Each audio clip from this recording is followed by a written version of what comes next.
A part of NFL history, even though it may be temporary. I personally think all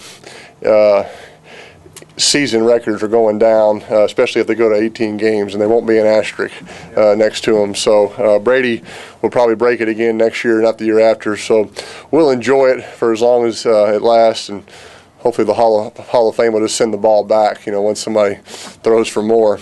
But a lot of receivers caught a lot of touchdowns, made a lot of special plays. Eric's touchdown today was typical of a lot of great catches these guys have made all season long. Protection, blocking, by the tight ends, running backs, play calling and scheming. Adam Gase has just been awesome all year, and the coaches that have helped him call those plays, and the defense getting us the ball. Mike Adams' interception, in my opinion, was the play of the day today. We were in a little rut on kind of both sides of the ball, and that really just springboarded the whole team. So, but certainly, I'm very appreciative of it. Does it mean more now after coming back from what you've been through? Not necessarily. 2004. It was kind of a unique chase. I still think Dan Marino's record in '84 is extremely special. Certainly the game has changed since then, and for him to have thrown 48 touchdowns in '84 still is one of the most remarkable ones. And it lasted for so long, and he was one of my favorite quarterbacks growing up. And so to break his record in 2004 was special, and in Tom's year in 2007 was nothing short of phenomenal.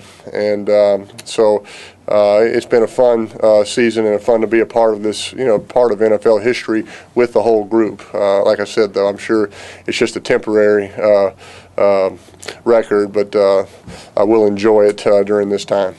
We're hitting another record. You guys now have 5 guys with at least 10 touchdowns. I mean, that one may not be good. That's incredible. It certainly is. It's a credit to all of those guys. It's a credit to Clancy and Tyke, the receivers and tight ends coaches, getting those guys ready, but certainly just some great individual efforts on all those guys' parts. Great route running, great attention to detail. Obviously, all those guys are super talented. Otherwise, they wouldn't be in the NFL. But a lot of credit, just goes to them and the work ethic they've distributed this year. And I'm certainly proud to call all those guys teammates. Julius said he didn't know he had the record. In fact, he dropped the ball and couldn't figure out why Decker ran it up. Yeah, Julius. I mean, it wouldn't have surprised me if Julius would have went and handed it to some babe up in the stands and tried to get her phone number in exchange for the ball. That would be right up Julius's alley. So. That's pretty in line with his thinking oftentimes. But great catch, great route by him, and like I said, Decker's catch was awesome. That's probably one of the best ones of the year, in my opinion. You're within striking distance of the yards record as well.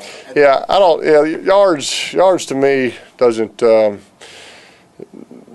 Touchdowns to me means it's helping your team win games, and.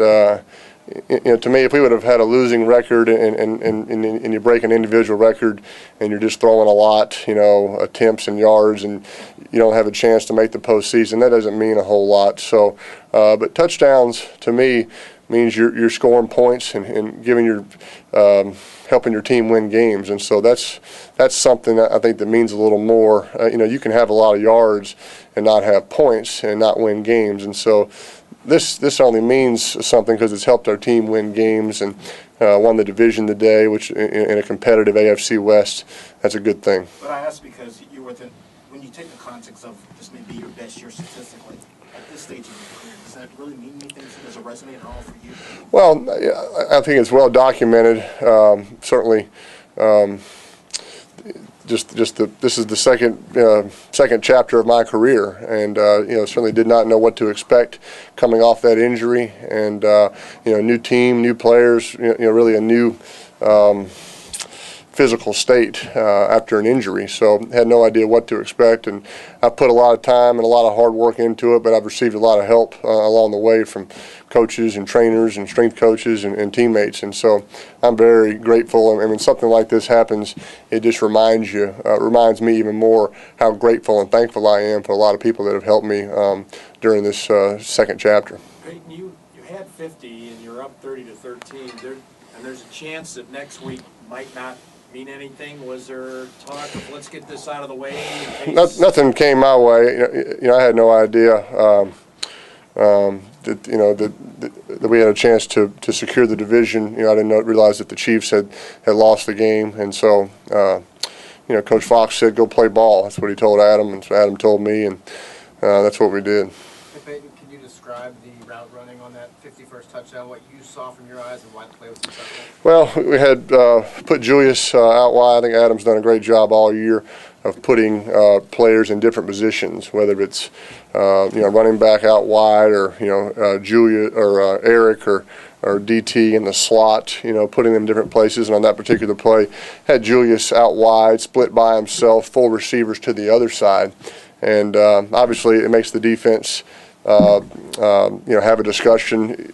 They got a couple of receivers on the other side. You got to put your corners over there, put a linebacker out there on Julius. That's always a tough matchup for any linebacker, as athletic as he is. And he ran a good route and good protection on the play, and he made a great play getting into the end zone. Time for a few more guys. Can you reflect on the emotions you had in that moment when you put the touchdown and when you got to all your teammates on the sideline? Yeah, very special. Very rarely during an NFL game do you get to have a moment like that. And 2004, when we broke Marino's record, we had to go for 2, and we really did not get to enjoy it. We went for 2 and converted it to tie the game, and then the game ended up going into overtime.